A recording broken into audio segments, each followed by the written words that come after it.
Assalamualaikum warahmatullahi wabarakatuh. Perkenalkan, kami dari kelompok 3 mata kuliah tafsir ayat dan hadis yang beranggotakan 1. Muhammad Fikri Hidayat dengan NIM 205231323, 2. Trisma Kamelia dengan NIM 205231326, 3. Nida Kusuma Hamidia dengan NIM 205231327, dan yang keempat adalah Diah Novitasari dengan NIM 205231338 yang akan menyampaikan materi mengenai konsep etika jual beli dan etika perdagangan. Pengertian etika. Etika dalam bahasa Indonesia berasal dari bahasa Yunani, ethos yang berarti kebiasaan atau watak.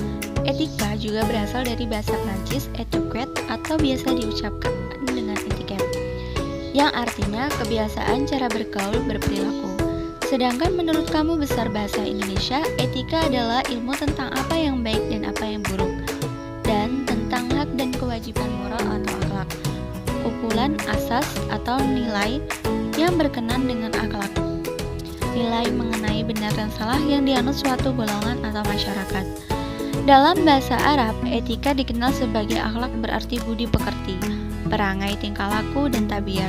Sedangkan secara istilah, yaitu dilihat dari beberapa pengertian etika itu sendiri, antara lain, menurut Hamzah Yakub, bahwa etika adalah ilmu tingkah laku manusia yang berkaitan dengan prinsip-prinsip dan tindakan moral yang benar, atau dengan kata lain, bahwa ilmu yang menyelidiki amal perbuatan manusia sejauh yang dapat diketahui oleh akal pikiran.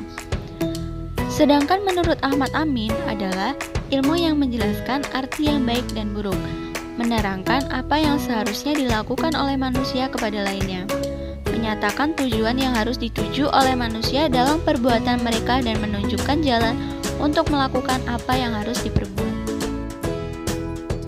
Pengertian jual beli.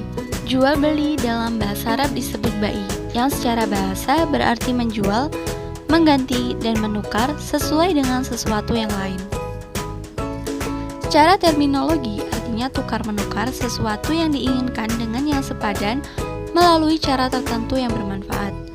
Jual beli merupakan suatu perjanjian tukar-menukar benda atau suatu barang yang mempunyai nilai secara sukarela di antara kedua belah pihak, di mana yang satu menerima benda atau barang dan pihak lain menerimanya sesuai dengan perjanjian atau keterangan yang telah dibenarkan syar'i dan disepakati. Para ulama dalam mendefinisikan pengertian jual beli berbeda-beda, yaitu ulama Hanafiyah, jual beli merupakan pertukaran harta dengan harta berdasarkan cara khusus yang diperolehkan.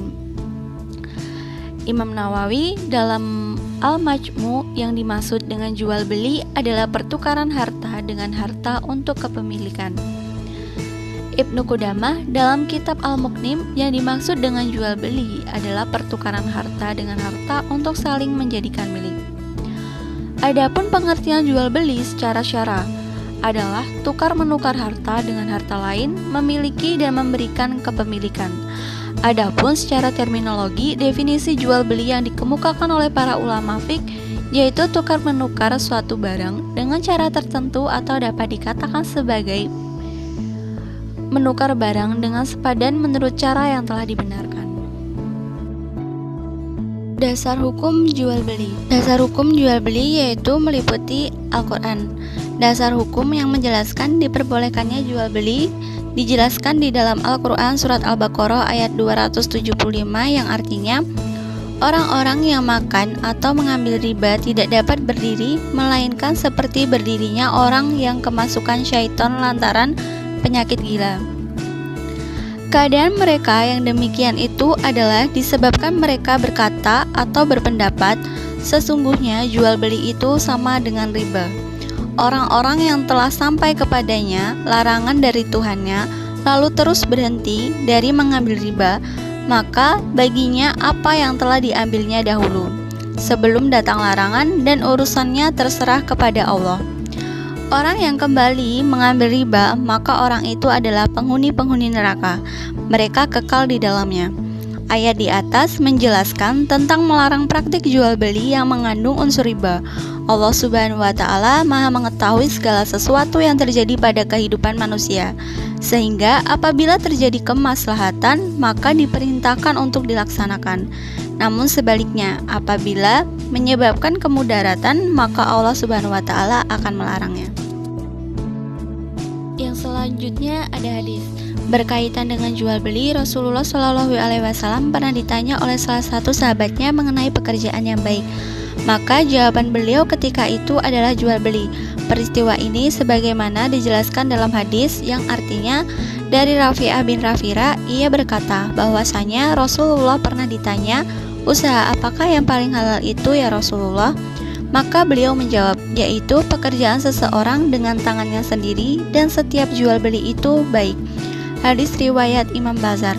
Berdasarkan hadis di atas, maka jelaslah bahwa hukum jual beli adalah jaiz atau boleh. Tidak menutup kemungkinan status jual beli itu berubah, tergantung pada terpenuhi atau tidaknya syarat dan rukun jual beli. Prinsip-prinsip etika dalam perdagangan. Yang pertama ada kesatuan, tauhid atau unity.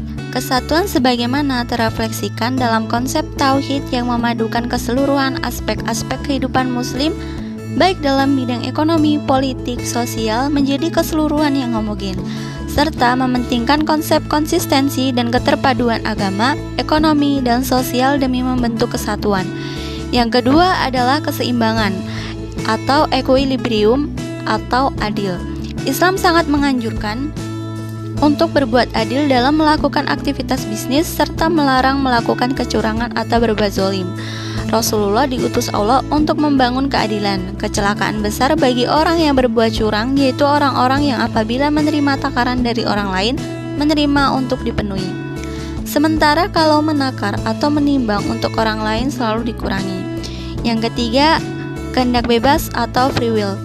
Kebebasan adalah suatu bagian penting dalam nilai etika bisnis Islam. Tetapi kebebasan tidak merugikan kepentingan kolektif. Kepentingan individu dibuka lebar, tidak adanya batasan pendapatan bagi seseorang mendorong manusia untuk aktif berkarya dan bekerja dengan segala potensi yang dimiliki. Yang keempat, tanggung jawab. Kebebasan tanpa batas adalah suatu hal yang mustahil dilakukan oleh manusia karena tidak menuntut adanya pertanggungjawaban dan akuntabilitas. Dalam memenuhi tuntutan keadilan dan kesatuan, manusia perlu mempertanggungjawabkan tindakannya secara logis. Prinsip ini berhubungan erat dengan kehendak bebas. Ia menetapkan batasan mengenai apa yang bebas dilakukan oleh manusia dengan bertanggung jawab atas semua yang dilakukan. Yang kelima, kebenaran, kebajikan, dan kejujuran. Konteks bisnis, kebenaran dimaksudkan sebagai niat, sikap, dan perilaku benar yang meliputi proses akad atau transaksi, proses mencari atau memperoleh komoditas, pengembangan, maupun dalam proses upaya meraih atau menetapkan keuntungan. Etika jual beli dan etika perdagangan dalam Islam. Etika merupakan salah satu hal yang penting yang harus dimiliki oleh setiap individu, terutama bagi para pebisnis atau pedagang dalam menjalankan kegiatan usahanya. Etika menjadi penting dalam suatu jual beli sehingga menjadi suatu berkah. Salah satu sumber rujukan etika dalam jual beli adalah etika yang bersumber dari Rasulullah Shallallahu Alaihi Wasallam. Etika bagi seseorang terwujud dalam kesadaran moral atau moral konsisionas yang memuat keyakinan benar dan tidak sesuatu. Ia akan salah bila melakukan sesuatu yang diyakinnya tidak benar, berangkat dari norma-norma moral dan perasaan self-respect menghargai diri bila ia meninggalkannya. Berikut adalah etika yang harus dimiliki dalam sebuah perdagangan. Yang pertama, sidik atau jujur.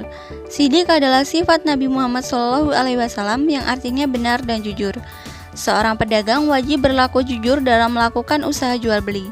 Jujur dalam arti luas tidak berbohong, tidak menipu, tidak mengada-ngada fakta, tidak berkhianat, serta tidak pernah ingkar janji, dan lain sebagainya. Kejujuran secara umum diakui sebagai keutamaan pertama dan paling penting yang harus dimiliki pelaku bisnis. Orang yang mempunyai keutamaan kejujuran tidak akan berbohong atau menipu dalam transaksi bisnis meskipun itu mudah dilakukan. Yang kedua, toleran. Toleran membuka kunci rezeki dan saran hidup agar menjadi tenang. Selain itu, manfaat toleran adalah mempermudah pergaulan, mempermudah urusan jual beli, serta mempercepat kembalinya modal.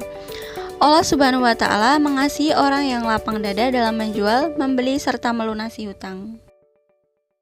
Sedangkan yang ketiga yaitu amanah atau tanggung jawab.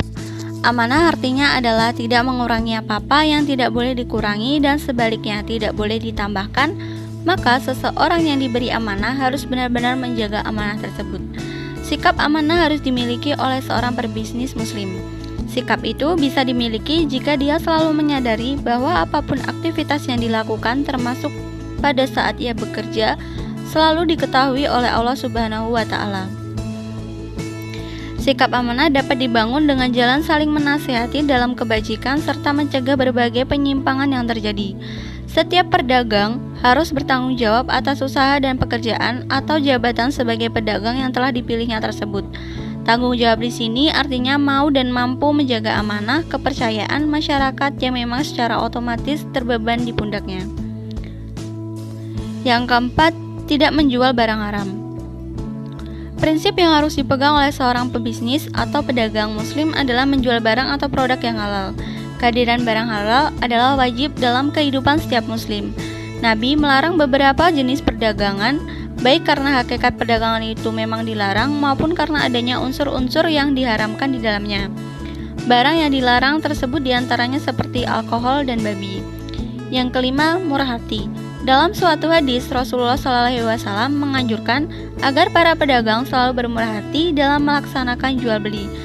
Murah dalam pengertian ramah, tamah, sopan santun, murah, senyum, suka mengalah, namun tetap penuh tanggung jawab. Etika jual beli dan etika perdagangan dalam Islam. Yang berikutnya yaitu tidak menimbun barang dagangan. Jangan menimbun barang dagangan pada saat masyarakat sedang membutuhkannya dengan tujuan memperoleh laba sebanyak-banyaknya. Penimbunan barang adalah halangan terbesar dalam pengaturan persaingan pasar Islam. Hal tersebut dikarenakan pengaruhnya terhadap jumlah barang yang ditimbun, di mana pedagang memilih untuk menahan barang dagangannya dan tidak menjualnya karena menunggu naiknya harga. Yang kedua, tidak melupakan akhirat. Salah satu nilai dasar yang harus diperhatikan oleh pedagang adalah selalu ingat kepada akhirat. Karena pada dasarnya kehidupan di dunia adalah jembatan menuju akhirat. Jika ini menjadi salah satu pegangan dalam melakukan perdagangan, maka seseorang pedagang akan tetap menegakkan syariat agama, terutama sholat yang merupakan hubungan abadi antara manusia dengan Tuhannya. Yang ketiga, tidak bersumpah palsu. Seorang pedagang muslim hendaknya jangan bersumpah palsu, bahkan sedapat mungkin harus menjauhi sumpah meskipun itu benar. Penjual harus menjauhi sumpah yang berlebihan dalam menjual suatu barang. Nabi Muhammad SAW telah menetapkan dasar-dasar moral, manajemen, dan etos kerja mendahului zamannya dalam melakukan perniagaan atau perdagangan. Hal-hal yang dilarang dalam jual beli dalam Islam. Yang pertama, transaksi jual beli yang menjauhkan dari ibadah. Transaksi jual beli yang dilakukan hendaklah tidak melupakan kewajiban manusia untuk menjalankan ibadah kepada Allah Subhanahu wa Ta'ala.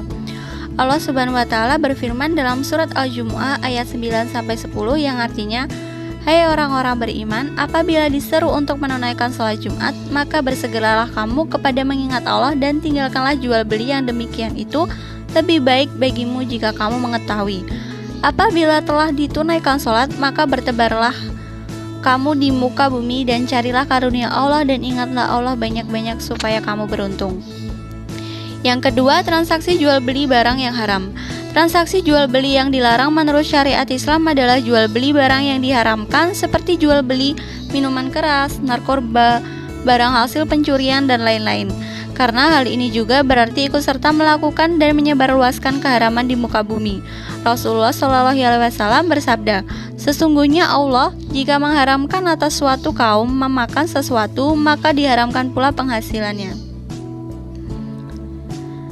Yang ketiga, transaksi jual beli harta riba. Rasulullah SAW melaknat orang yang makan riba, yang memberi makannya, penulis, dan dua saksinya, dan beliau bersabda, mereka itu sama. Hadis riwayat Muslim. Dalam hadis tersebut dapat kita ketahui bahwa Islam melarang transaksi jual beli harta riba. Yang keempat, transaksi jual beli hasad.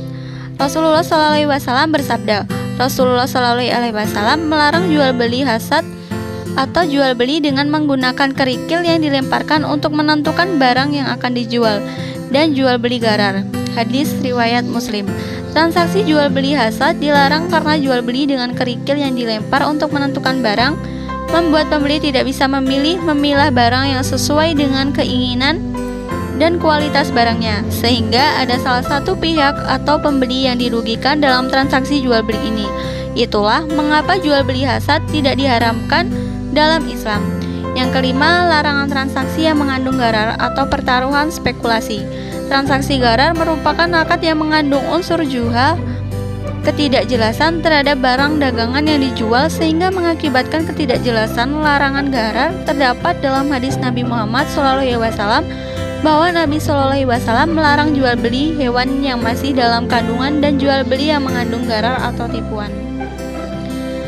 Kesimpulan yang kita ambil dalam materi tersebut yaitu etika dalam bahasa Indonesia berasal dari bahasa Yunani ethos yang berarti kebiasaan atau watak. Etika juga berasal dari bahasa Perancis equite atau biasa diucapkan etiket yang artinya kebiasaan cara bergaul berperilaku. Sedangkan menurut Kamus Besar Bahasa Indonesia, etika adalah ilmu tentang apa yang baik dan apa yang buruk, tentang hak dan kewajiban moral atau akhlak. Jual beli dalam bahasa Arab disebut bai, yang secara bahasa berarti menjual, mengganti dan menukar sesuatu dengan yang lain. Secara terminologi artinya tukar menukar sesuatu yang diinginkan dengan sepadan melalui cara tertentu yang bermanfaat. Jual beli merupakan suatu perjanjian tukar menukar benda atau suatu barang yang mempunyai nilai secara sukarela di antara kedua belah pihak, di mana yang satu menerima benda atau barang dari pihak lain menerimanya sesuai dengan perjanjian atau keterangan yang telah dibenarkan syar'i dan disepakati. Dasar hukum jual beli yaitu Al-Quran, hadis. Etika jual beli dan perdagangan dalam Islam yaitu kesatuan, keseimbangan, kehendak bebas, tanggung jawab dan kebenaran, jujur, murah hati, tidak menjual barang haram, tidak melupakan akhirat, dan memberikan janji palsu dan toleran. Demikian yang dapat kami sampaikan dari kelompok 3 mengenai materi konsep etika jual beli dan etika perdagangan. Apabila terdapat kesalahan kata dalam penyampaian materi, kami memohon maaf. Wassalamualaikum warahmatullahi wabarakatuh.